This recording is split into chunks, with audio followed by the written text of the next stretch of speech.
శ్రీ మహాగణాధిపతయే నమః. ఈరోజు కార్తీక మాసం మొదటి రోజు. పూర్వం నైమిశారణ్యమునకు సూత మహర్షి రాగా ఆయనను సౌనకాది మునులు సత్కరించి సంతుష్టిని చేసి కైవల్యదాయకము అయిన కార్తీక మాస మహత్యమును వినిపించి మమ్ములను ధన్యులను చేయమని కోరారు. వారి కోరికను మన్నించిన వ్యాస శిష్యుడైన సూతర్షి, సౌనకాదులారా, మా గురువు గారైన భగవాన్ వేదవ్యాస మహర్షుల వారు ఈ కార్తీక మాస మహత్యాన్ని అష్టాదశ పురాణాల్లోని స్కాంద పద్మ పురాణాలు రెండింటా కూడా వక్కానించి ఉన్నారు. ఋషిరాజైన శ్రీ వశిష్ఠుల వారిచే రాజర్షి అయిన జనకునకు స్కాంద పురాణంలోను, హేలావిలాస బాలామణి అయిన సత్యభామకు లీలా మనుష విగ్రహుడైన శ్రీకృష్ణ పరమాత్మచే పద్మపురాణములోనూ ఈ కార్తీక మాస మహత్యమును సవిస్తరముగా చెప్పబడింది.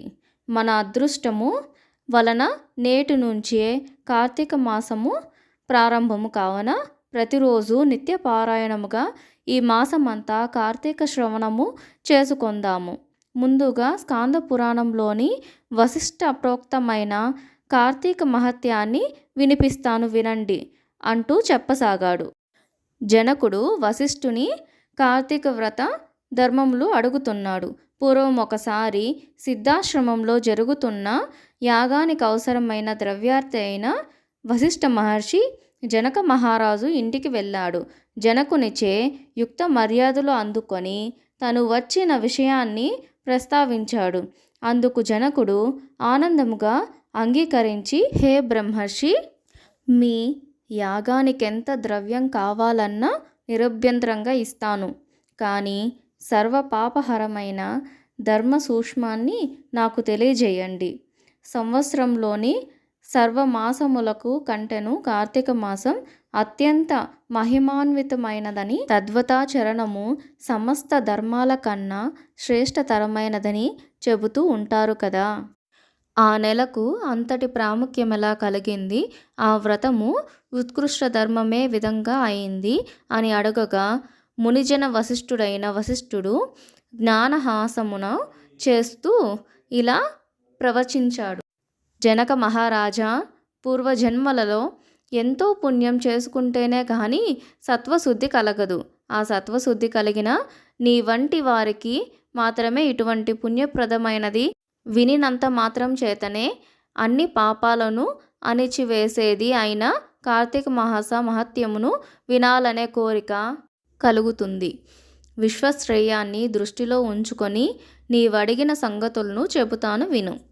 ఓ విదేహ, కార్తీక మాసములో సూర్యుడు తులా సంక్రమణంలో ఉండగా సహృదయతతో ఆచరించే స్నాన, దాన, జప, పూజాదులు విశేష ఫలితాలు ఇస్తాయని తెలుసుకో. ఈ కార్తీక వ్రతాన్ని తులా సంక్రమణాదిగా కానీ శుద్ధ పాడ్యమి నుంచి కానీ ప్రారంభించాలి. ముందుగా శ్లోకాన్ని చెప్పారు. ఆ శ్లోకం ఏమిటో ఇప్పుడు తెలుసుకుందాం. సర్వ పాపహరం పుణ్యం వ్రతం కార్తీక సంభవం నిర్విఘ్నం కురుమే దేవ దామోదర నమోస్తుతే. అంటే, ఓ దామోదర, నా వ్రతమును నిర్విఘ్నముగా పూర్తి చేయము అని నమస్కార పూర్వకంగా సంకల్పించుకొని కార్తీక స్నానం ఆచరించాలి. కార్తీక మందలి సూర్యోదయ వేళ కావేరీ నదిలో స్నానం చేసిన వారి పుణ్యం చెప్పనలవి కాదు. సూర్యుడు తులారాశిని ప్రవేశించగానే గంగా నది ద్రవరూపం ధరించి సమస్త నదీ జలాల యందున చేరుతుంది. వాపి, కూప, తటాకాది సమస్త జలాశయాల్లోనూ కూడా విష్ణు వ్యాపించి ఉంటాడు. బ్రాహ్మణుడైన వాడు కార్తీక మాసంలో నదికి వెళ్ళి హరిధ్యానముతుడై కాళ్ళు చేతులు కడుగుకొని ఆచమించి శుద్ధాత్ముడైన మంత్రయుక్తముగా భైరవాజ్ఞను తీసుకొని మొలలోతు నీటిలో నిలబడి స్నానము చేయాలి. పిదప దేవతలకు, ఋషులకు, పితరులకు తర్పణాలను వదలాలి. అనంతరం ఆగమర్షణ మంత్రజపంతో బొటన వ్రేలి కొనతో నీటిని కెలికి 3 దోసెళ్ళ నీళ్లను గట్టు మీదకు చిమ్మి తీరము చేరాలి. చేరగానే కట్టుబట్ట కొనలను పిండాలి. దీనినే యక్షతర్పణం అంటారు. అనంతరం ఒళ్ళు తుడుచుకొని పొడివి మడివి తెల్లనివైన వస్త్రాలను ధరించి హరినామస్మరణ చేయాలి. గోపీ చందనంతో 12 ఊర్ధ్వ మండలాలను ధరించి సంధ్యావందన గాయత్రి జపాలను ఆచరించాలి.